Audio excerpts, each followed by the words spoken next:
Good afternoon, everybody, and welcome to another episode of Find Your Model Health, the official podcast for those looking to optimize their long-term health and weight goals and understand how their body really works. I am your host. I am Shemaine Linney.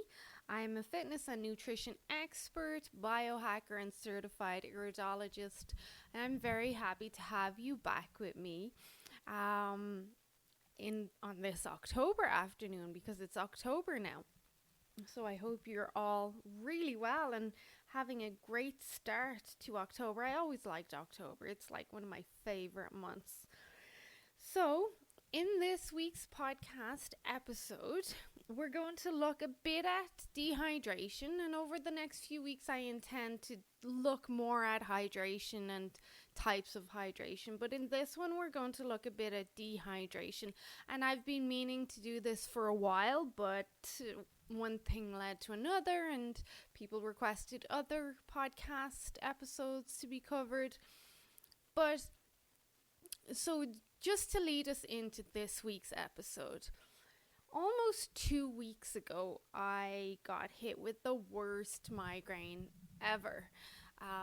And it was a combination of stress, overtraining, overworking, and then the toxins from the California fires. They've always affected me, always gave me migraines, but I hadn't had a migraine in over a year, so I completely forgot about it until this migraine literally caught me off guard and pretty much put me out of commission for like the whole weekend. And then last week I just kept feeling rubbish, and I don't know if you've ever had a really bad migraine, but it can take you a while to get your bearings back again. And I was trying to just catch up with myself last week, but I still wasn't feeling myself. I was still crashing and not as energetic as I normally am. And I was like, oh man, this migraine really kicked my butt. Like, I'm really feeling this a week later.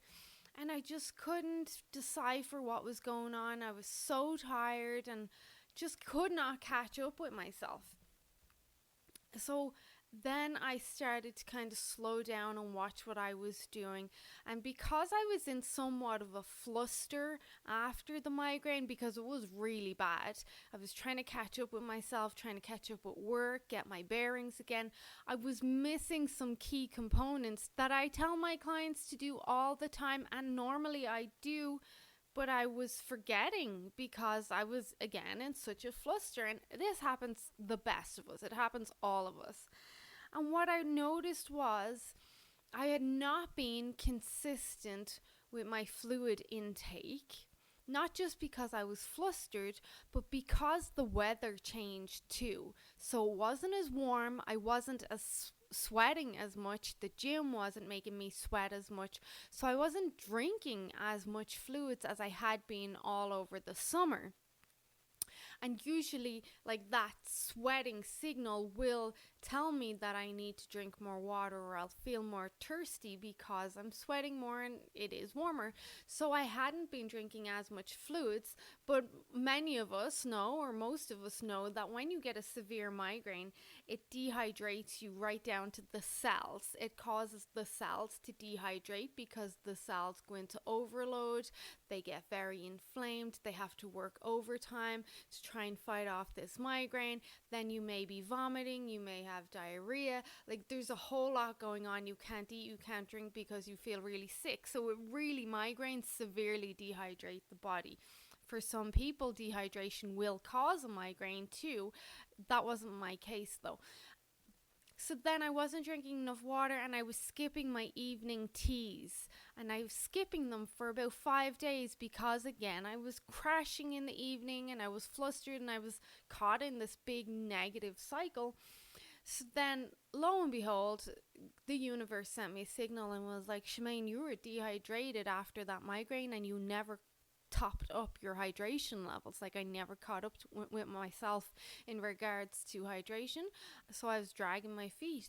And then as soon as I bumped everything back up and got back on my proper evening routine, lo and behold, I feel wonderful again, have all my energy. But it just goes to show you that bit of dehydration, what it can do to you.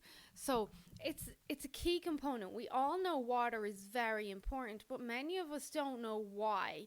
Now I know why, right down to the cellular level and the scientific stuff, but I'm going to try and teach you some of it. And I've been talking about dehydration/hydration all summer because we've all heard it before, you need to drink more water, but really it's not just athletes, it's not just bodybuilders that needs more, marathon runners or Spartan runners, it's everyone. From everyone I speak to, nearly everyone is under drinking their required amount.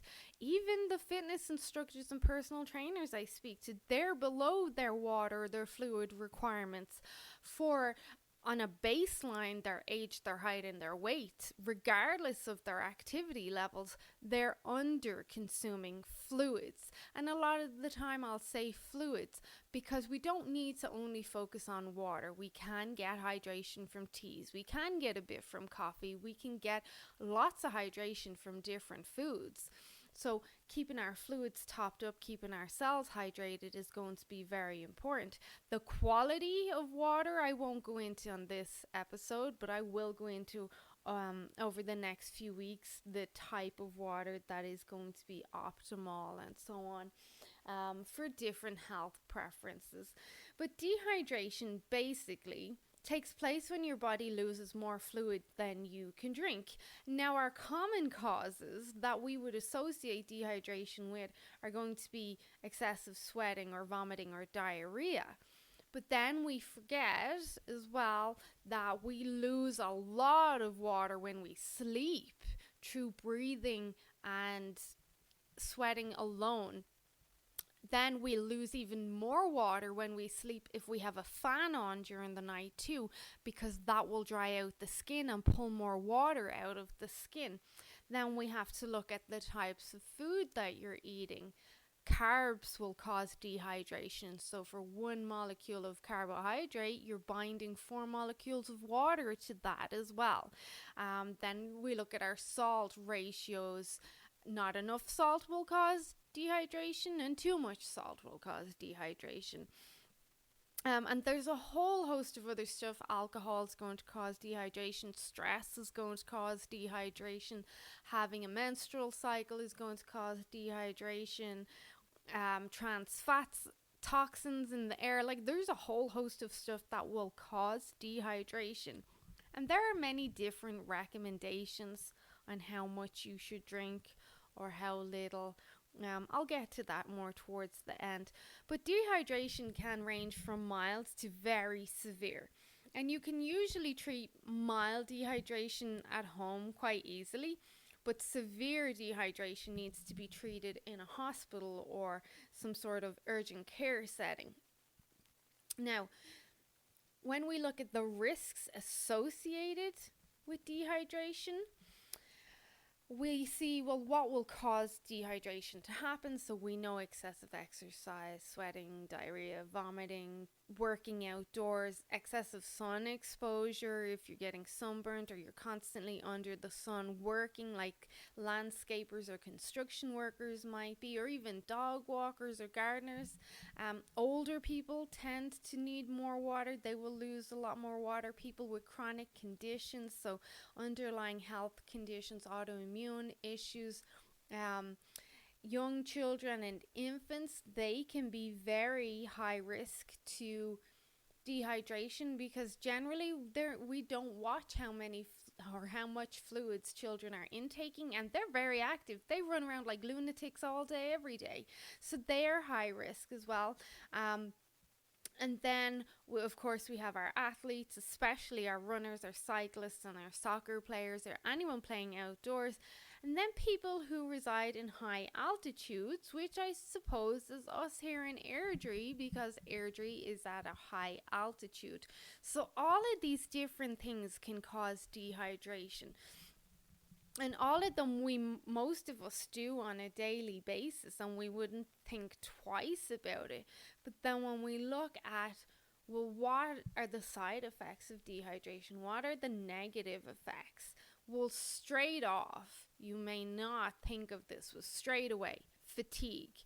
Fatigue is directly connected to dehydration, right down to the cells, because we need clean water going into the cells to allow the mitochondria to function properly. We also need clean water as we get older to make sure that we're flushing out different toxins like deuterium and ceramide, which as we get older cause a lot of damage to our cells, can totally rip apart cells, inhibit mitochondria from working, ages, cause disease. There's a whole lot of stuff that happens, but fatigue is one. And then you're going to see like aches and pains can be dehydration. We're going to see an increase in inflammation. We will see fluid retention, swelling, headaches, dry eyes, dry mouth, chapped lips, dry skin. Some people may develop a fever if they're dehydrated, because the body will try to compensate and cool down the body if it's overheating, and it will do that by drawing fluids to the skin, and you will feel that as a fever as well.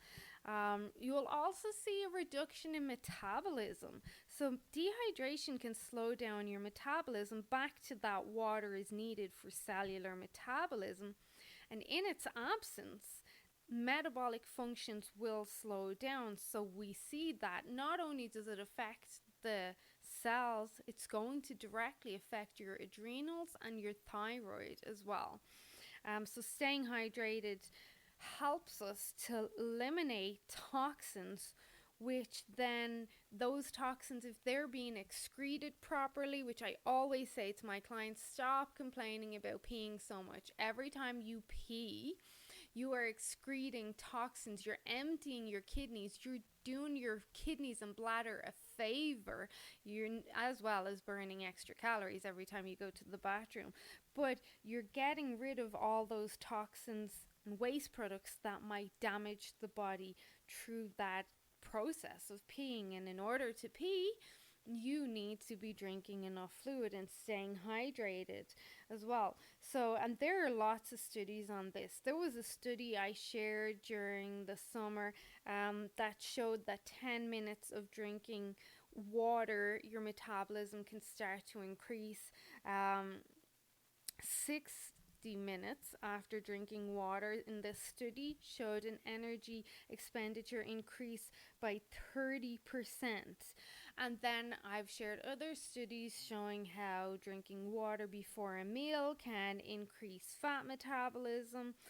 So that's burning of fat. What else can we see? We can also see a lot of gut damage happen when we are dehydrated.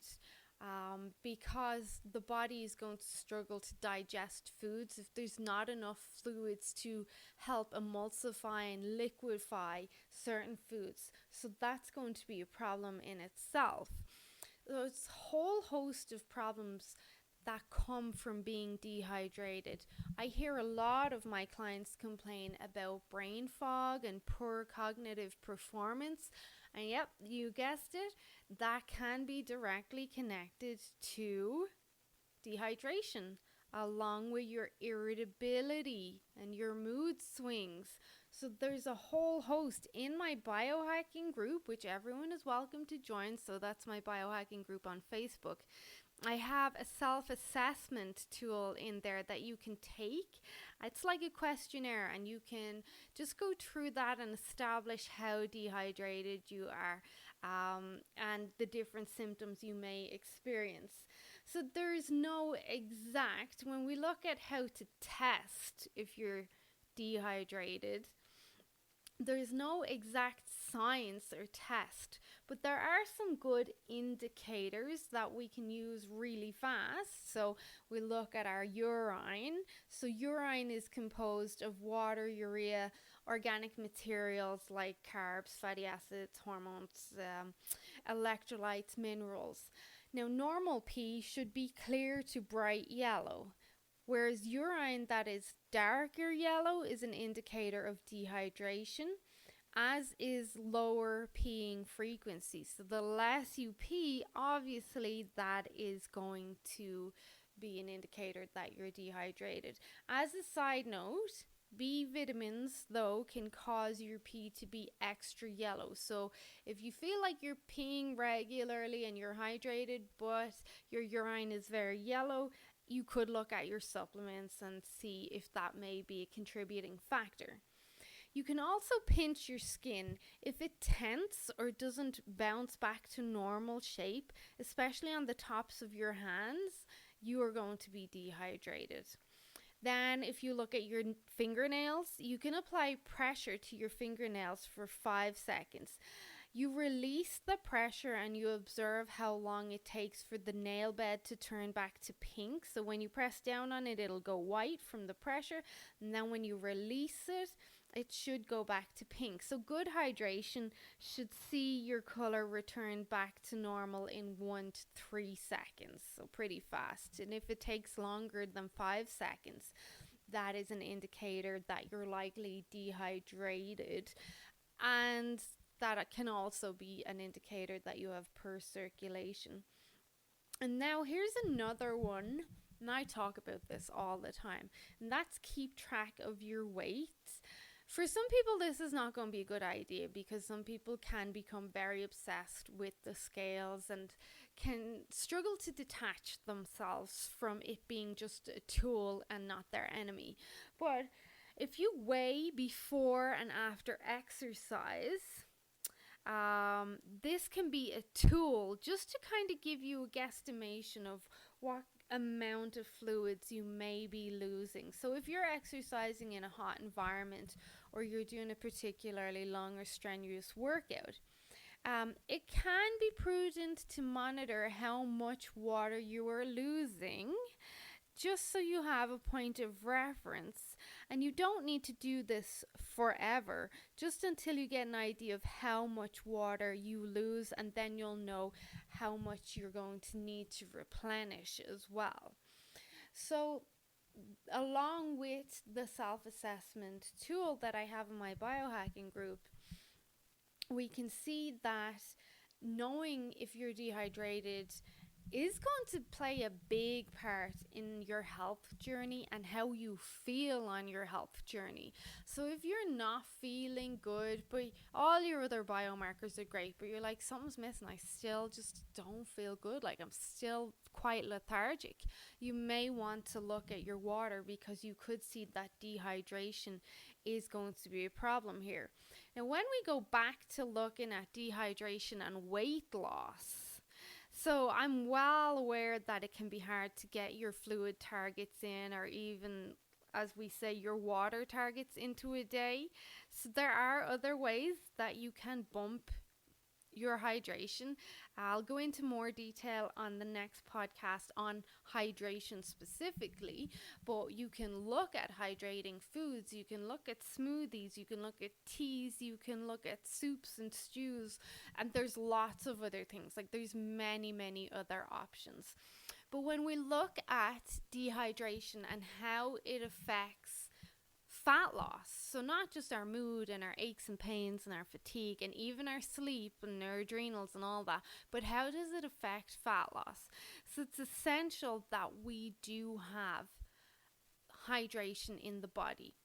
I've brought this up, I think, on the last podcast episode, and I brought it up with a client today, that when I started out in Weight Watchers many moons ago, you would always hear the leader talk about increasing your water or drink more water. So if someone, say, plateaued for a few weeks, or their weight wasn't moving, or they were struggling, you would hear the leader say, okay, well, let's just focus on water this week. Now, I know she didn't know the science of it, but somewhere, someone in Weight Watchers figured this was the magic pill we all needed, and in some way it worked.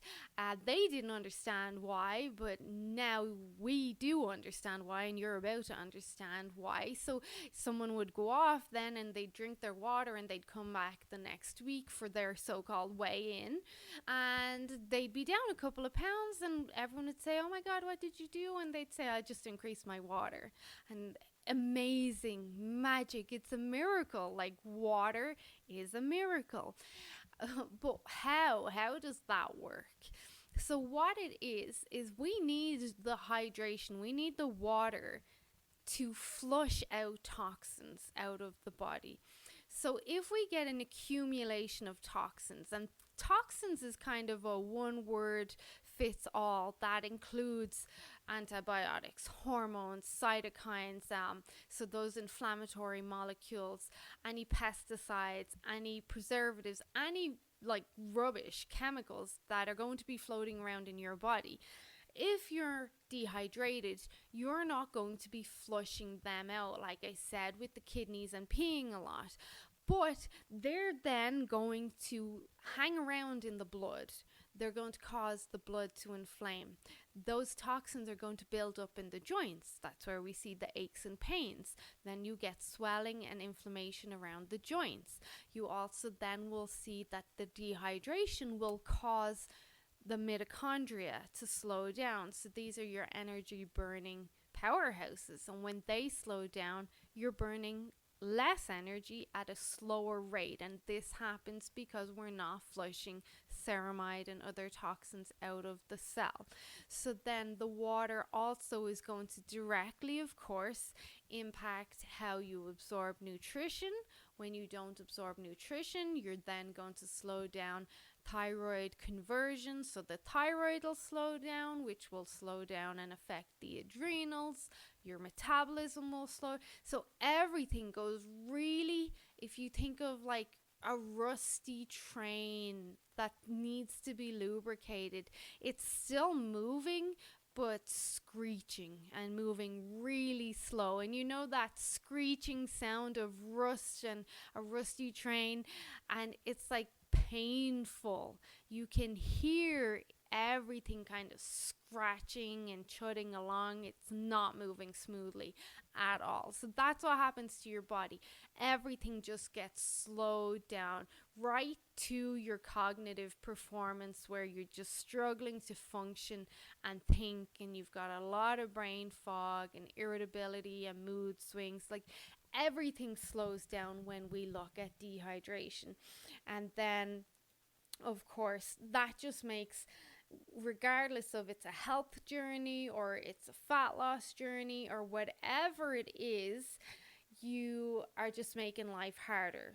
So let's just again look at some of the symptoms of dehydration. So mild to moderate dehydration, you're going to see fatigue, dry mouth, dry chapped lips, dry skin, increased thirst, decreased urination. You may see less tear production, but that one's hard to judge. I mean, are you a regular crier? Like, that's really hard to judge.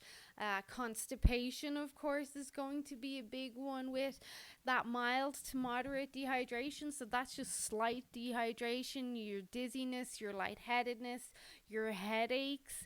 And then when we move into more of a moderate to severe, a more of a moderate dehydration is where we're going to see those aches and pains, that inflammation, that swelling, the changes in blood pressure, the heart palpitations, rapid breathing, very shriveled skin, the dark urine. And then when you go to severe, then we're looking at, like, this is where you should go to urgent care. We might see diarrhea, blood in your poop, the inability to keep fluids down, complete disorientation, complete lack of sleep. So at that stage, you want to go and see either your family doctor or go straight to urgent care. So clearly it can range from mild to very severe, and that can change really fast. That can go, depending on your lifestyle and your activity level, you could go from mild dehydration to severe in the matter of 3 days. So it's important that you're aware of stuff like this. So really what I want to highlight in this week's episode on dehydration is how it affects you. Because if you can understand and recognize some of the signs and symptoms, then you will be more able to take the action and just drink either some extra water, or have an extra cup of tea before bed, or throw in an apple, or even some aloe vera water or something like that. You can be proactive if you can recognize the signs and the symptoms. And what I see with my clients, the most common symptoms that are going to be in your face that you're not recognizing, but I'm recognizing, is going to be one, the headaches and the irritability, then the aches and pains, then the fatigue. So that's a big one for dehydration. So if you're crashing, like, you can make it through the first half of the day, but the second half is a big struggle, that's going to be that dehydration.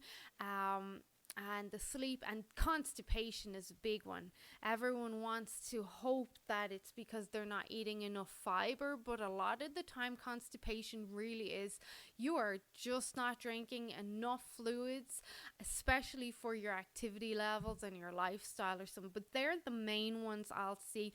And then again, our big one is going to be struggling to lose weight or slow down in fat loss and metabolism. So those are the key points I want you to take away. You're more than welcome to join my biohacking group on Facebook and check out the self-assessment. If you're already a part of that group, do go and take the self-assessment again. I know many of you did, but I also know it's not what I say, it's what you hear, meaning that sometimes you'll hear stuff, or you'll do stuff, or you'll read stuff, and then you'll forget about it. And I have to keep repeating it a couple of times until you actually hear it and then remember it. So go take it again.